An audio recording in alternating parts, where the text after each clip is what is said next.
Students, हमारा chapter जो है 6 पॉलिटिकल पार्टी सिविक्स का चल रहा था। उसके शॉर्ट क्वेश्चन जो है वो हम कर रहे थे। तो 11 क्वेश्चन जो है बेटा वो हो चुके हैं, 12th क्वेश्चन है। तो ये सभी क्वेश्चंस एक दूसरे से मिलते जुलते हैं और लॉन्ग भी आप जो है वो देखेंगे। तो अगर हम एक एक क्वेश्चन करेंगे तो पॉसिबल नहीं होगा पूरा सिलेबस रिवाइज होना। वैसे एक बार रिवीजन फिर हो चुकी है, पहले वीडियो जो है वो बन चुकी हैं। तो प्लीज़ आप अपने बेस पे भी थोड़ा सा करते रहें, ठीक है ना। और कुछ भी प्रॉब्लम आती है तो फ़ोन करके आप पूछ सकते हैं, क्योंकि अब एक वीडियो में 2 या 3 क्वेश्चन जो हैं वो होते हैं, ठीक है। अगर एक्सप्लेन ना करूँ तो फिर वो समझ में नहीं आएगा। तो अपने बेस पे भी प्लीज़ आप अपना करते रहें। तो इसके जो इम्पोर्टेंट क्वेश्चन थे, इन्हीं में से आपको मतलब कि मेन जो थे वो मैं करवा चुकी हूँ। आगे जो है वो और करवा देती हूँ, ठीक है ना। तो इनसे रिलेटेड थोड़ा सा घुमा फिरा के क्वेश्चंस जो हैं वो आपसे पूछ लिए जाएंगे। ऐसा कुछ नहीं होता कि सेम आपको क्वेश्चंस जो हैं बोर्ड क्लासेस में देखने को मिलेंगे। इनसे रिलेटेड होते हैं, यही चीज़ें होती हैं, थोड़ा सा उनको मोल्ड करके आपसे जो है वो पूछ लिया जाता है, ठीक है। अभी यहाँ पर जो है एक क्वेश्चन है, राइट एनी 3 मेरिट्स। मेरिट्स वही है फ़ायदे, एडवांटेज, ठीक है। Bi party two party political system के जो है क्या फ़ायदे होते हैं, ठीक है। सिंपल सी बात है, अगर हमारी एक सिंगल पार्टी होगी और कोई कंपटीशन में भी नहीं होगा तो वो तो एक तरह से डेमोक्रेसी ख़त्म ही हो जाएगी। वही रहेगी, उसको किसी बात का कोई डर नहीं होगा कि भाई आगे आने वाले टाइम में कोई कंपटीशन में तो है ही नहीं, मैं नहीं रहना। तो वो डेमोक्रेसी ना हो कि वो मोनार्च बन जाएगा, ठीक है ना।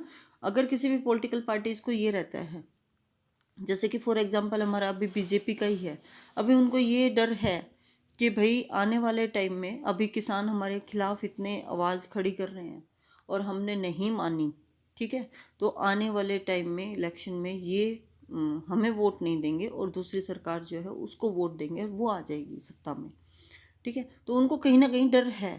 नहीं, अगर उनके कंपटीशन में कोई ना होता और वही है, वोट करवा लो, जब है ही एक कंपटीशन में खुद ही अकेली है तो वही रहेगी, मोनार्च ही रहेगा। तो वो थोड़ी ना सुनेगी लोगों की, वो अपने जितने रूल बनाने हैं वो वैसे बनाएगी, ठीक है ना। अभी तक तो बन चुका होता है लोग। तो इस तरह से तो बाई पार्टी सिस्टम जो है वो किस तरह चीज़ों को समझने की कोशिश करें, क्रैमिंग ना करें। एज इट इज़ लैंग्वेज में आपको लिखने की ज़रूरत नहीं होती है। एसएसटी सब्जेक्ट में आपको चीज़ जो है वो समझ में आनी चाहिए और उसको आप फिर अपनी लैंग्वेज में उसको लिखें। तो समझने की कोशिश किया करें।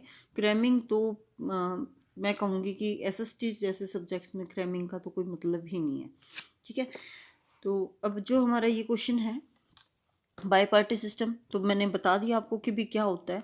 तो इन्हें bi party system two party जो है वो एग्जिस्ट होती हैं। जैसे कि आज के टाइम में है हमारे तो दो मेन पार्टी हैं, एक बीजेपी और एक कांग्रेस, ठीक है। वन गेट्स क्लियर मेजोरिटी, एक को जो है क्लियर मेजोरिटी जो है वो मिल जाती है, and the other sit in the opposition, और दूसरी जो है वो क्या है, अपोजिशन में। अभी हरियाणा में जैसे कि हुआ था अभी इलेक्शन, लेकिन बीजेपी को जो है वो क्लियर वो नहीं मिलती है, तो वो जेजेपी के साथ मिलके जो है सरकार बनाती है। और इसके अपोजिशन में जो है वो कौन सी है, हमारी कांग्रेस पार्टी है, ठीक है। The government formed by the first party is generally stable and strong. जो अभी पार्टी बनती है, ठीक है ना, मेजोरिटी होती है जिसको मिलती है, तो वो एक स्टेबल पार्टी होती है, ठीक है ना। जो भी स्ट्रॉन्ग पार्टी होगी वही हमारी गवर्नमेंट जो है वो बनाती है। The opposition party generally acts as a strong opposition, और जो अपोजिशन एक भी स्टेप अगर गवर्नमेंट कुछ भी गलत उठाती है तो अपोजिशन जो है उसी का हवा बना देती है, ठीक है ना। But is not divided in multi party system, लेकिन वो डिवाइड नहीं कर सकती। It raise its voice against the wrong deeds of the government.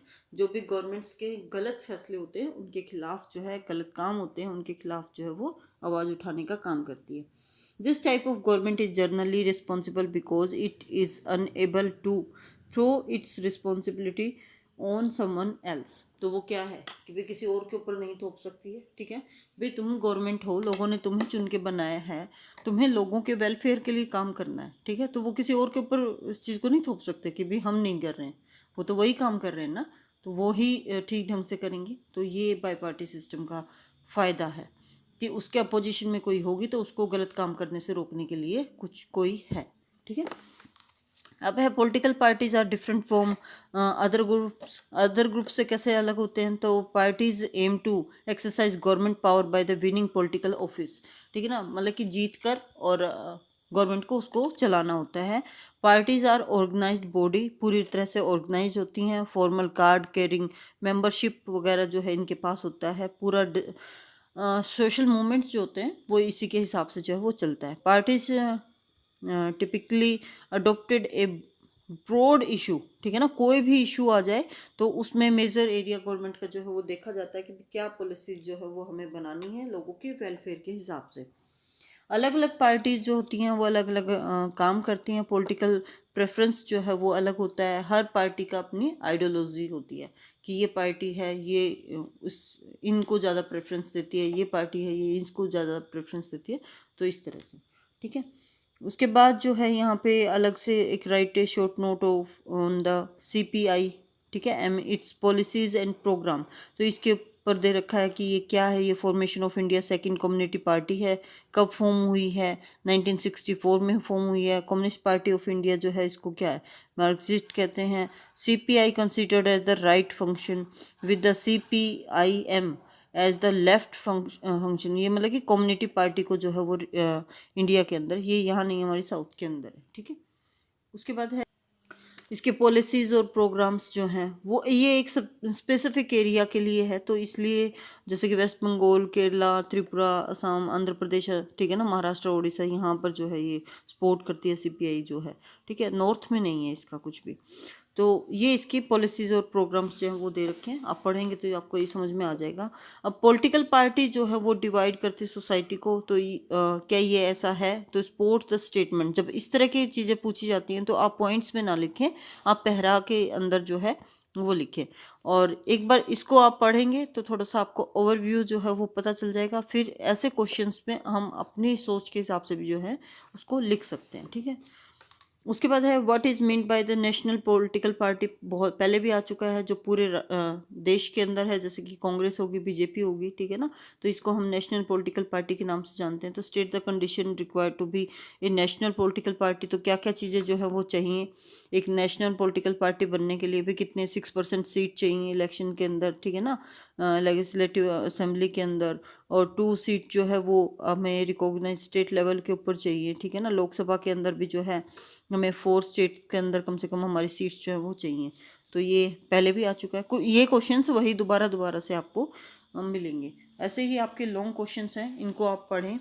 अगर आपको कुछ ना समझ में आए तो आप मुझसे पूछ सकते हैं। ठीक है, ये सारे के सारे आपको सेम क्वेश्चंस जो हैं वो आपको मिलेंगे। थैंक यू सो मच, इनको आप अच्छे से करें।